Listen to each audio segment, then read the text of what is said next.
সবাই ইব্রাহিমকে ধরছে, ইব্রাহিম চল আমরা পূজা দিতে যাব। সাইয়েদনা ইব্রাহিম ফানাযারা নাযরাতান ফিন নুজুম, তাকালেন আকাশে আর বললেন ইন্নী সাকিম, আমি যেতে পারবো না, আমি অসুস্থ। আমি কি আসলে সুস্থ ছিলেন?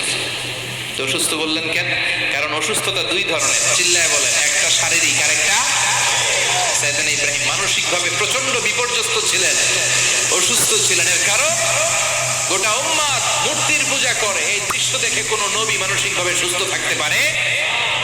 উনি বললেন আমি অসুস্থ, তোমরা যাও। সবাই বলল ঠিক আছে আমরা যাই। ইব্রাহিম তুই আমাদের ঘরের মূর্তিগুলারে পাহারা দে। মূর্তি পাহারাদার একজন ভালো লোক পাওয়া গেছে, মূর্তি পাহারা দেওয়ার জন্য ভালো একজন পাহারাদার পাওয়া গেছে। নাম কথা বুঝতে কষ্ট হচ্ছে মনে হয়। মূর্তি পাহারা দেওয়ার জন্য কারে পাওয়া গেছে?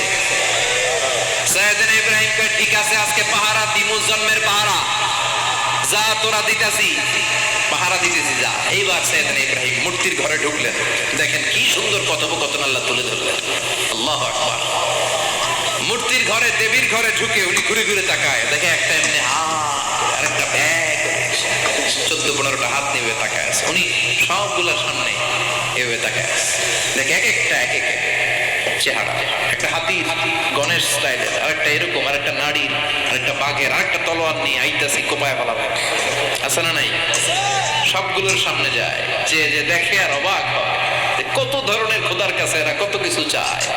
আর যে দেখে প্রত্যেকটার সামনে ডেজার্টস আইটেম, মিষ্টান্ন, এক একটার সামনে রসমালাই, এক একটার সামনে কালো জাম, লাল জাম, রসগোল্লা, চামচাম, দুধ মালাই, মালাই চপ, আছে না নাই?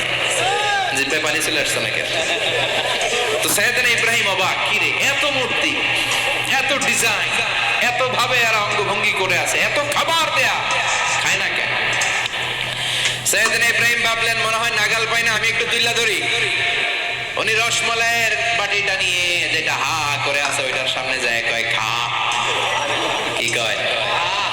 বানাই কইতেছি মনে হয়। ফারাগা ইলা আলিহাতিহিম, মূর্তিগুলোর কাছে গেলেন। ফাকালা আলা তাকুলুন, খাবি না? খাবি না দাদা, আমি কিছু খা, কোরআন থেকে বলছি, ঠিক কিনা?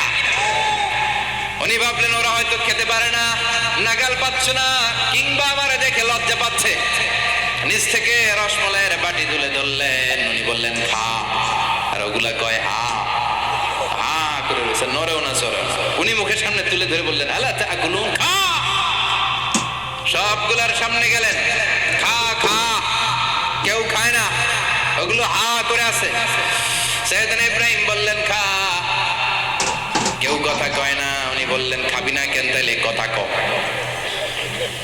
এই যে কষ্ট করে উড়াইলি, মুখের সামনে দিলাম, খাবি না কেন? কথা বল। আল্লাহ তাকুলু, খাবি না কেন? কথা বল।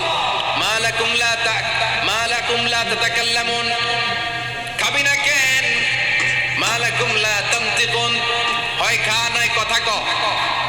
বলতেই লাগলেন খা খা, প্রত্যেকটা মূর্তির সামনে গেলেন, খা, ওগুলো করে আছে হা, কোনো কথা কয় না। কয় কেন খাবি না? তাহলে কথা কয়। খায়ও না, কথাও কয় না। আপনার ছেলে বায়না ধরছে, আব্বা চানাচুর খাবো। কি খাবো? চানাচুর কিনে দিলেন, এই না চানাচুর। এখন চানাচুর খায় না। কিরে বাপ খাবি না কেন? কথাও কয় না, খায়ও না, কথাও কয় না। এখন বাকি আছে কোনটা? কথা কয়।